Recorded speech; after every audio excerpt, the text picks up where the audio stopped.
Mit aktuellen Smartphones kann man schnell und einfach professionelle Videos produzieren. Aber wer das Beste aus seinen Aufnahmen herausholen will, merkt schnell, dass das richtige Zubehör einen entscheidenden Unterschied machen kann. In diesem Video zeige ich dir, welche Zubehörteile für dein Smartphone besonders gut geeignet sind, um deine Videos noch stabiler, hochwertiger und professioneller zu machen. Außerdem zeige ich dir unser aktuelles Smartphone-Setup mit Gimbal und Co. mit kurzen Produktvorstellungen und Kaufempfehlungen.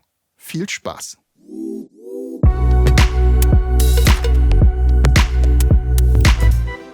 Die Entwicklung von Kameras in Smartphones ist extrem beeindruckend. Für viele sind sie ein unverzichtbares Werkzeug geworden, um Videoinhalte zu produzieren, und das nicht nur für Social Media.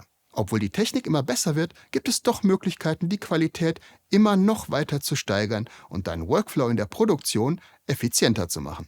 Stabile Kamerafahrten, perfekter Sound, mobiles Licht, längere Akkulaufzeiten und günstiger zusätzlicher Speicherplatz können dir helfen, schneller und besser Videos mit deinem Smartphone zu produzieren. Für dieses Video haben wir nicht nur die besten Smartphone-Zubehörteile zusammengestellt, die wir selber nutzen, wir haben auch besonders darauf geachtet, dass sie gut zusammenspielen und daraus ein Gesamtsetup entwickelt, mit dem du nicht nur Event-Dokus und Interviewfilme drehen kannst, sondern auch darüber hinaus ziemlich flexibel und professionell unterwegs bist. Als Smartphone verwenden wir ein iPhone 16 Pro. Im Mittelpunkt des Setups steht ein Gimbal, damit du überall stabile Aufnahmen hinbekommst. Übrigens, wenn dir das Video gefällt, lass uns gerne ein Like und ein Abo da. Auf unserem Kanal bekommst du regelmäßig Tipps zum Thema Filmproduktion und Videomarketing.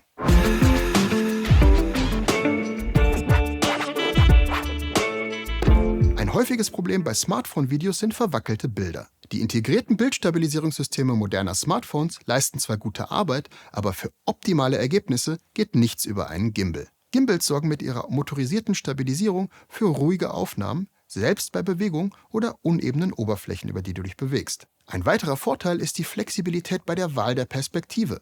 Aufnahmen aus der Hocke, Perspektiven über Kopf oder Kamerafahrten um ein Motiv herum gehen viel einfacher von der Hand. Die Auswahl an unterschiedlichen Modellen ist aber groß.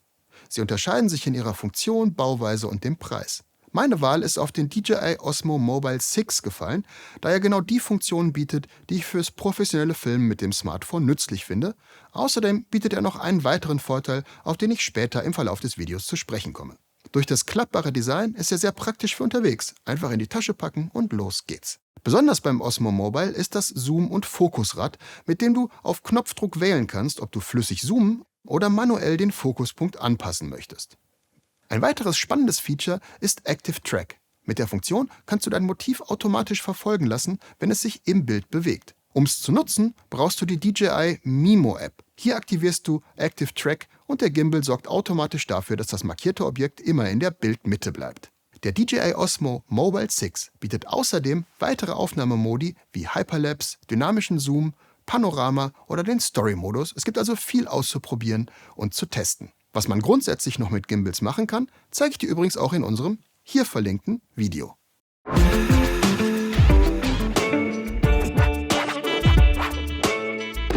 Beim Filmen in hoher Auflösung, zum Beispiel 4K oder mit hohen Bitraten, kann der Speicherplatz schnell knapp werden. Besonders bei Verwendung von Apple ProRes-Formaten. Eine externe SSD schafft hier Abhilfe. Für ein minimales Gimbal-Setup eignet sich die verlinkte SSD-Platte von Lexa aufgrund ihrer kompakten Bauweise und ihres geringen Gewichts von nur 12 Gramm. Sie kann einfach an der Rückseite des Smartphones befestigt werden, ohne die Gimbal-Funktion zu beeinträchtigen. Achte aber darauf, dass du sie auf dem iPhone verwenden kannst, wenn du ein iPhone mit USB-C-Anschluss verwendest. Bei älteren Modellen funktioniert die Festplatte nicht.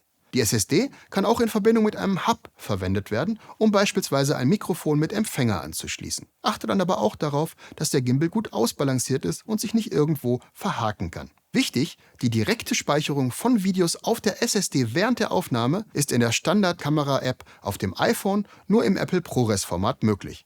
Bei anderen Formaten müssen die Videos manuell auf die SSD verschoben werden oder du wählst eine andere Kamera-App, wie zum Beispiel die von Blackmagic, auf die ich gleich auch nochmal zu sprechen komme.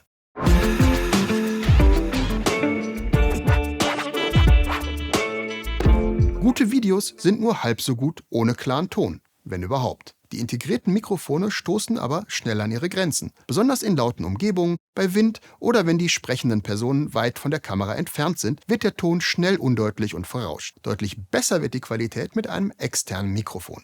Für ein mobiles Setup sind Ansteckmikros, sogenannte Lavalier-Mikrofone mit Funkverbindung, besonders gut geeignet. Sie werden direkt an der Kleidung befestigt und erlauben dir somit größtmögliche Bewegungsfreiheit. Es gibt mittlerweile ein riesiges Angebot an günstigen kabellosen Lavalier-Mikrofonen. Eins dieser Modelle haben wir selber ausprobiert und können es dir bedenkenlos empfehlen. Den Link findest du in der Videobeschreibung. Für unsere eigenen Produktionen haben wir uns aber für ein Modell von DJI entschieden, das DJI Mic 2. Das ist zwar deutlich teurer, hat aber ein paar coole Vorteile. Als erstes kann man es per Bluetooth mit dem iPhone verbinden, sodass man noch weniger Gewicht am Gimbal hat. Man braucht nämlich keinen Empfänger. Das Mic 2 ist im Bluetooth-Modus mit der DJI Mimo und der kostenlosen Blackmagic Kamera-App kompatibel. Was nebenbei auch der Grund ist, weshalb ich finde, dass unser DJI Gimbal und das DJI Mic eine super Kombi abgeben. Mit der Standard-Kamera-App des iPhones funktioniert das Mikrofon leider nicht per Bluetooth, sondern nur mit dem mitgelieferten Hardware-Empfänger. Smartphones, die in der nativen Kamera den Bluetooth-Audioeingang unterstützen, sind laut DJI nicht von der Problematik betroffen.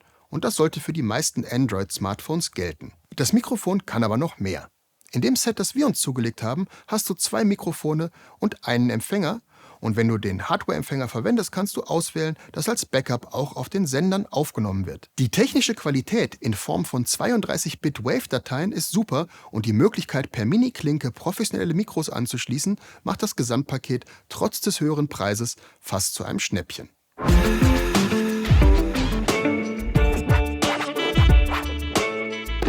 Auch wenn man es in unserem Fall nicht mehr auf den Gimbal bekommt, ist ein kleines handliches Videolicht eine super Sache, wenn du deine Handyvideos schicker machen willst. Zum Beispiel, wenn du Objekte oder Personen filmst, die nicht allzu weit weg sind. Deshalb glaube ich, dass es ein Zubehörteil ist, was du unabhängig von deinem Setup auf jeden Fall dir genauer anschauen solltest. Viele Lampen, die man online bestellen kann, sind dimmbar und lassen sich von der Farbtemperatur her umstellen. So auch das verlinkte Modell. Statt die Lampe auf den Gimbal zu bauen, kannst du sie zum Beispiel auf ein separates Stativ stellen, bei Handheld-Aufnahmen verwenden oder im Zusammenspiel mit einem Smartphone-Rig einsetzen.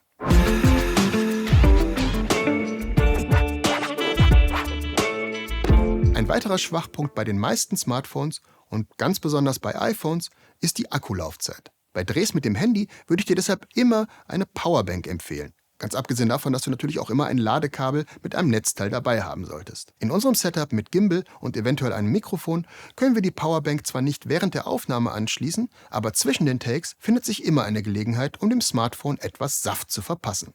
Aktuell verwende ich deshalb die Anker Powerbank mit 10.000 mAh. Sie ist durch ihre kompakte Größe relativ leicht und verfügt über die 30 Watt Schnellladetechnologie, sodass du auch auf dem iPhone die Schnellladefunktion nutzen kannst. Mit der Powerbank kannst du dein Smartphone bis zu 2-mal am Tag voll aufladen. In 30 Minuten lädt der Akku bis zu 50%.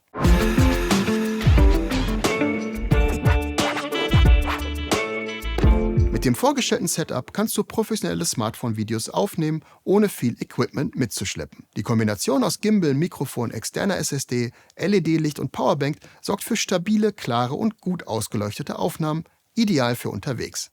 Achte beim Zusammenstellen deines Setups unbedingt auf das Gewicht. Zu schweres Zubehör kann die Stabilität deines Gimbals beeinträchtigen. Befestige Powerbank oder Videoleuchten lieber separat, um flexibel zu bleiben. Eine sehr gute Alternative zum Gimbal ist auch ein Smartphone-Rig. Auch dazu verlinke ich dir einen Vorschlag, den wir selber verwenden in der Videobeschreibung. Wenn du dich für einen Gimbal entscheidest, denk daran, dass manche Funktionen nur in der App des Herstellers verfügbar sind. Außerdem gibt es viele andere Kamera-Apps, die man nutzen kann. Die kostenlose App von Blackmagic ist beispielsweise einen Blick wert. Auf dem iPhone gibt es nebenbei auch Funktionen, die nur in der nativen App funktionieren, wie die Kinofunktion, bei der du mit digital erzeugter geringer Tiefenschärfe filmen kannst. Du siehst, aus Smartphones kann man beim Filmen oft noch wesentlich mehr rausholen, als man auf den ersten Blick denkt. Wenn dich das Thema interessiert, schau unbedingt mal in unser nächstes Video genau zu dem Thema rein. Dort geben wir dir praktische Tipps, um das Beste aus deinen Handykameras herauszuholen. In dem Sinne, vielen Dank fürs Zuschauen und bis zum nächsten Mal bei MindNet mit Videos mehr erreichen.